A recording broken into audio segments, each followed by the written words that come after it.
आज पूर्णिमा अवसर में आकाश में चमक गोलापी चिन्ह ए सत्यता रही ना आउ कि एने पठाणी सामंत प्लानेटोरियम उपनिर्देशक शुभेन्दु पट्टनायक यह पछर सत्यता दर्शाई कौन ए गोलापी चिन्ह यह केवल एक नामकरण जहाँकि उत्तर अमेरिकार अधिवासी माने चलित मासरे पूर्ण चंद्र को एपरी नामकरण करते हिंदू माने ए पूर्णिमा को हनुमान जयंती रूपे पालन करुवा बेले बौद्ध धर्मी यह श्रीलंकार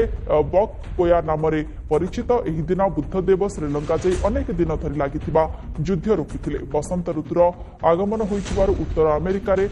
मस फ्लक्स नामक लतारे गोलापी रंगर फूल फुटी सबुआड़े गोलापी गोलापी हो जाए से अमेरिकावासी एप्रिल पूर्ण चंद्र को